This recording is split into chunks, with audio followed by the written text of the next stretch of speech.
சாண்டில்யனின் ராஜதிலகம். அத்தியாயம் 22. மாளிகை சிறை.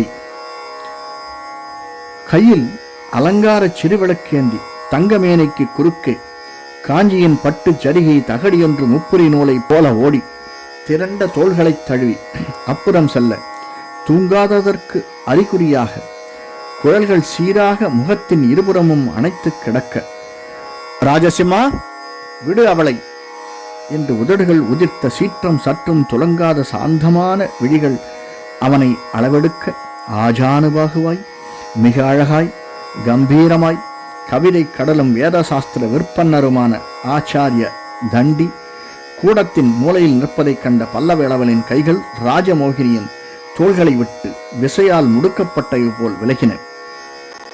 அவன் தலை தாழ்ந்து வணக்கத்திற்குரிய அறிகுறியாக உதடுகள் முணுமுணுத்தன. ஆச்சாரிய தேவோபவ என்று வேதமத்திரத்தை என் சென்னியில் ஆச்சாரியன் திருவடிகள் பதியட்டும் என்று தமிழில் அவன் உள்ளமும் ஜபித்தது. முன்பின் அறியாத ஒரு பருவ மங்கையை உணர்ச்சி பெருக்கால் தான் தீண்டியதை பற்றி ஆச்சாரியர் என்ன நினைப்பாரோ என்ற திகில் அவன் உள்ளத்தை சூழ்ந்து கொண்டதால் சில வினாடிகள் பிரமை பிடித்து நின்றுவிட்டான் பல்லவேளவன். அவன் பிரமையை மகாகவியான தண்டியும் உணர்ந்து கொண்டதாலோ என்னவோ அவர் நெற்றி ஒரு வினாடி சுழித்து அதன் மத்தியிலிருந்து கோபச்சந்தனமும் குங்கும பொட்டும் வரி வரியான 2 கோடுகளை குறுக்கே சிட்டித்துக் கொண்டன. அந்த சுழிப்பும் திடீரென நீங்கி பல்லவ இளவலையும் மற்றோரையும் மீண்டும் ஒருவரை நோக்கிவிட்டு, நீ உள்ளே செல் என்று அந்த அழகியை நோக்கி உத்தரவிட்டார் தண்டி. அந்த உத்தரவை காதில் வாங்கியதும் அழகிய 2 கைகளையும் வளைகள் குலுங்க தூக்கி கூப்பி தலையாலம் வணங்கிவிட்டு அந்த இடத்தை விட்டு அகன்றாள் ராஜமோகினி. அவள் சற்றென்று அந்த சுட்டின் கோடியிலிருந்து ஒரு கதவு மூடப்பட்ட சத்தம் கேட்டதும் ஆச்சாரிய தண்டி தானிருந்த மூலையிலிருந்து ராஜசிம்மனை நோக்கி நடந்து வந்தார். அவருடைய கம்பீரமான நடையும் கச்சமாக கட்டப்பட்ட சரிகை ஆடையின் முன் கச்ச விசிறி அரைந்து அசைந்த அழகையும் செக்கச்சவேல் என்ற பாதங்களின் தூய்மையும் மென்மையும் மெருகை பார்த்த ராஜசிம்ம பல்லவன், தூய்மையான வாழ்க்கையில் சித்தம் மட்டுமின்றி சிதையும் உடலும் எத்தனை காந்தியை பெறுகிறது என்று தனக்குள் பக்தியுடன் சொல்லிக் கொண்டான். ஆச்சாரிய தண்டியின் முகத்தில் இரவின் 2ஆம் ஜாம முடிவிலும் தெரிந்த காந்தியும் சாந்தி அளிக்கும் கண்களின் ஒளியும் அவனை பல நாட்கள் ஆட்கொண்டது போல அன்றும் ஆட்கொள்ளவே அவர் அருகில் வந்ததும் அவன் மண்டியிட்டு உட்கார்ந்து அவர் பாதங்களில் தலையை வைத்து தண்டனிட்டான். தண்டியின் கண்கள் சற்று தாழ்ந்து தன் காலடியில் பதித்திருந்த பல்லவ இளவலின் தலையை அன்புடனும் அருளுடனும் நோக்கின. அவர் சற்று குனிந்து தனது கையொன்றால் அரசகுமாரனின் குழல்களை கோதிவிட்டார். தீர்காயுஷ்மான் பவ, ஸ்ரேயசி பவ என்று அவர் உதடுகள் அவனை ஆசீர்வதித்தன. நீண்ட ஆயுளுடன் இரு, கீர்த்தியுடன் இரு என்றது அவர் உதடுகள். எழுந்தது ராஜசிம்மா என்று அவர் உத்தரவிட ராஜசிம்ம பல்லவன் எழுந்து நின்றான். அவன் எழுந்த பின்பு ஆச்சாரிய தண்டி ஒருமுறை வீரபாகுவையும் சீனனையும் பார்த்தார். பிறகு ஏதும் சொல்லாமல் மூவரையும் தன் பின்னால் வரும்படி சைகை செய்து முன்னால் நடந்தார். அந்த கூடத்தின் கிழக்கு மூலையை அடைந்ததும் அங்கிருந்து ஒரு அறையை சுட்டிக்காட்டி, ராஜசிம்மா, நீ இந்த சிறிய அறையில் தங்கலாம். இவர்கள் இருவரும் அந்த பெரிய அறையில் தங்கட்டும் என்று கூறினார். அத்தனை நேரம் நடந்த நிகழ்ச்சிகளை பொறுமையுடன் சகித்துக் கொண்டிருந்த வீரபாகு தன்னையும் சீனனையும் ஓர் அறைக்குள் தள்ளிவிட தண்டி முயற்சித்ததும் பொறுமையை இழந்தான். பல்லவ இளவல் தன்னை பலவந்தமாக ராஜவீதிக்கு இழுத்து வந்ததும், ஏதோ ஒரு மாளிகையில் கதவை தட்டியதும், அங்கு ஓர் கட்டழகி கதவை திறக்க அவளுடன் அவன் வாதாடியதும், பிறகு அவள் அவனையும் தங்களையும் உள்ளே அழைத்துச் சென்று 3ஆம் கட்டில் ஒருவர் தோன்றியதும் பெரும் பிரமையாயிருந்தது அவனுக்கு. விக்ரமாதித்த மகாராஜாவே உரையும் மேலே ராஜவீதியிலேயே இப்படி ஒரு சதிக்கூட்டம் இருக்கும் என்பதை அறிய அவனுடைய பிரமிப்பு நினைப்புக்கு அப்பாற்பட்டதாயிற்று. போதாக்குறைக்கு அந்த கட்டழகி நகைத்ததும் தமிழ் பாட்டு சொல்லியதும் இளவரசன் அவர் தோளை பிடித்ததும் பரம எரிச்சலாகவும் ஆத்திரமாகவும் இருந்தது வீரபாகுவுக்கு.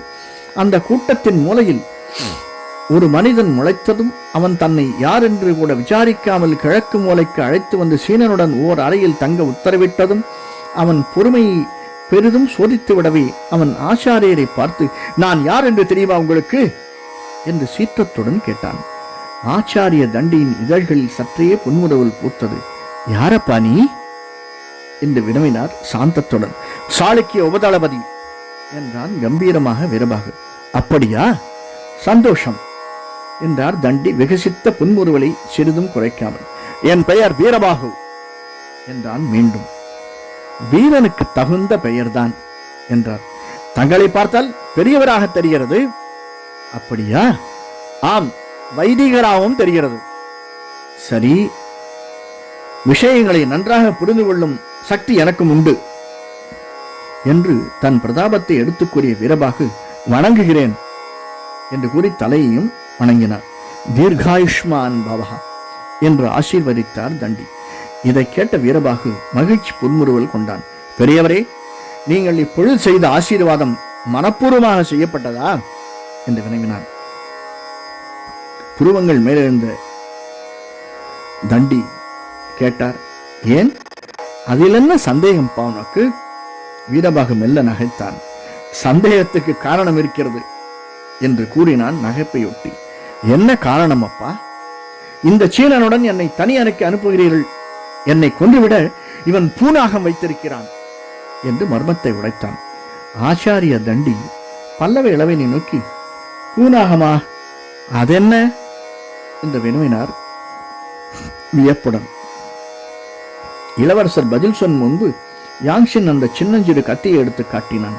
அதை கண்ட ஆச்சாரியர் தண்டியின் இதழ்களில் புன்முறுவல் பூத்தது. ஓ, இதுதான் பூனாகமா? இந்த சிறு கத்தியா என்று கேட்டார் வீரபாகுவை நோக்கி. சிறு கத்தி என்று நினைக்காதீர்கள். அதன் முனையில் விஷம் தீட்டி வைத்திருக்கிறான். இவனுடன் என்னை தனியாக விட்டால் என்னை கொன்று விடுவான். அப்புறம் தீர்காயுஷ்மான் பவ என்ற உங்கள் ஆசீர்வாதம் பலிக்காமலே போய்விடும் என்ற வீரபாகு திகிலுடன் அந்த கத்தியை நோக்கினான்.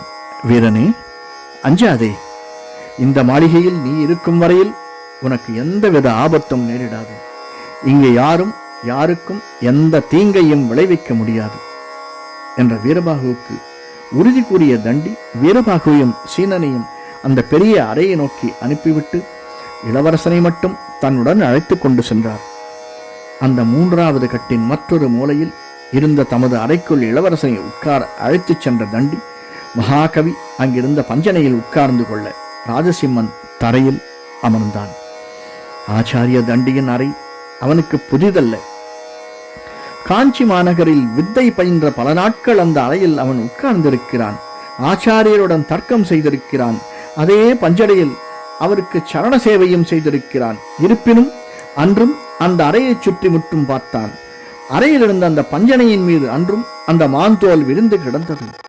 சந்தன மரத்தில் செய்யப்பட்ட அவர் குமிழ் பாதுகை அன்றும் அந்த கட்டிலையை ஒட்டி கிடந்தது. அந்த படுக்கை அறையின் சுத்தத்தை, அருகிலிருந்த சந்தன மாலையின் சுகந்தத்தை அன்றும் அனுபவித்தான் பல்லவேளவன். அங்கு பலமுறை பாடம் கேட்டதும், சாந்தமே உருவான ஆச்சாரியர் கூட ஓரிரு முறை தன்னை கோபித்ததும், ஒரே ஒரு முறை கைத்தண்டால் தன் கலையில் அடித்ததும் அந்த இரவில் அவனுக்கு நினைவுக்கு வந்தது. அடிவாங்கியதை நினைத்து அவன் அன்று மகிழ்ந்தான், மெய் சிலிர்த்தான், பழைய நினைவுகளில் திளைத்தான். அவனை மகாகவி தண்டியின் கேள்வியொன்று இந்த உலகுக்கு கொண்டு வந்தது. காஞ்சிக்கு எப்பொழுது வந்தாய் என்று வினவினார் தண்டி. இன்று இரவுதான் சுவாமி என்று பணிவுடன் மொழிந்தான் பல்லவேளவன். இன்னும் யாரை அழைத்து வந்திருக்கிறாய்? இந்திரவர்மனையும் பலபத்ரவர்மனையும் என்றான் பல்லவேளவன். மகாதண்டி சிறிது சிந்தனையில் இறங்கினார். மறுபடியும் கேட்டார், அவர்களை எங்கு வைத்திருக்கிறாய்? இரும்பு கொல்லர் பட்டறையை அடுத்த பெரும் சத்திரத்தில் என்று தெரிவித்தான் பல்லவேளவன். நல்லது, சரியான இடம் என்று ஆமோதித்த மகாகவி, பிறகு வேறு ஏதாவது கூற வேண்டுமா? வேறு ஏதும் இல்லை ஆச்சாரியரே என்றான் பல்லவேளவன். மீண்டும் சிந்தனையில் இறங்கினார் மகாகவி. சில வினாடிகள் மௌனத்திற்கு பிறகு, அப்படியானால் அந்த பெண்ணை என்ன செய்தாய் என்றார் சர்வசாதாரணமாக. ராஜசிம்ம பல்லவன் பேரதிர்ச்சி அடைந்தான். மைவிழியை பற்றி அவர் அறிந்திருப்பது பெரு வியப்பை அளித்தது அவனுக்கு. உடனே பதில் சொல்லவில்லை அவன். கடைசியில் சொன்னான், ஆச்சாரியருக்கு ஜோதிடம் தெரிந்திருக்க வேண்டும். தண்டி மகாகவி நகைத்தார். இதற்கு ஜோதிடம் தெரிய வேண்டியதில்லை. வேற எப்படி தெரிந்து கொண்டீர்கள் சுவாமி என்று கேட்டான் பல்லவிழவன். காமுகர்களின் பலவீனமே அதுதான் ராஜசிம்மா. தங்கள் விவகாரங்கள் யாருக்கும் தெரியாது என்று நினைக்கிறார்கள். ஆனால் உலகத்தில் அவர்கள் உறவு வெகு சீக்கிரத்தில் பரவிவிடுகிறது. அவர்கள் பார்வையிலிருந்தும் நடவடிக்கைகளிலிருந்தும் மற்றவர்கள் வெகு விரைவில் அவர்களை புரிந்து கொண்டு விடுகிறார்கள். உலகத்தில் மனிதன் ரகசியம் என நினைப்பது காதல் விவகாரம் ஒன்றுதான். ஆனால் அதைவிட பகிரங்கப்படும் விஷயம் உலகத்தில் ஏதுமே இல்லை என்று தெளிவுபடுத்தினார் ஆச்சாரியர். தங்களுக்கு இதை சொன்னது யார் என்று குழப்பத்துடன் கேட்டான். ஆச்சாரிய தண்டி அவனை கூர்ந்து நோக்கினார். பிறகு சொற்களை நிதானமாகவும் மரியாதையுடனும் உதிர்த்தார். விக்ரமாதித்தன் சொன்னான் என்று மெல்ல மெல்ல உதிர்த்த சொற்களை கேட்ட பல்லவ இளவல் திகிலடைந்தான் ஒரு வினாடி. பிறகு சமாளித்துக் கொண்டு, சாளுக்கிய மன்னரா என்றான். ஆம் என்று. நேற்று மாலை. மாமல்லர் குலத்திலிருந்து எப்பொழுது வந்தார்? நேற்று காலையில். சரி, வேற என்னென்ன சொன்னார்? உன்னை எந்த வினாடியிலும் காஞ்சியில் எதிர்பார்ப்பதாக சொன்னார். காஞ்சியிலா? ஆம். காஞ்சியில் எதற்கு? இந்த மாளிகையிலாவது கடிகையிலாவது. உட்கார்ந்திருந்த நிலையில் இருந்து எழுந்தான் பல்லவேளவன். எனக்கு விடை கொடுங்கள் என்று உத்தரவும் கேட்டான். ஆச்சாரிய தண்டி திடமான குரலில் சொன்னார், நான் விடை கொடுத்து பயனொன்றும் இல்லை. ஏன்? இந்த மாளிகை விக்ரமாதித்தனின் வீரர்களால் சூழப்பட்டிருக்கிறது. வந்தபோது யாரையும் காணவில்லையே. உன் கண்களில் பட வேண்டாம் என்று விக்ரமாதித்தன் உத்தரவு. அப்படியானால் நான் இங்கு வந்ததும் இந்த மாளிகையை காவல் புரியவும் நீ வெளியே செல்லாதபடி பார்த்து கொள்ளவும் உத்தரவிட்டிருக்கிறான் விக்ரமாதித்தன். இந்த மாளிகை உனக்கு சிறை என்று ஆச்சாரிய தண்டி குற்றவாளிகளுக்கு தண்டனை விதிக்கும் நீதிபதி போல் சொற்களை மெதுவாக உதிர்த்தார். நன்றி. இந்த காணொலி பிடிச்சிருந்ததுன்னா லைக் பண்ணுங்க, சப்ஸ்கிரைப் பண்ணுங்க, ஷேர் பண்ணுங்க. வணக்கம்.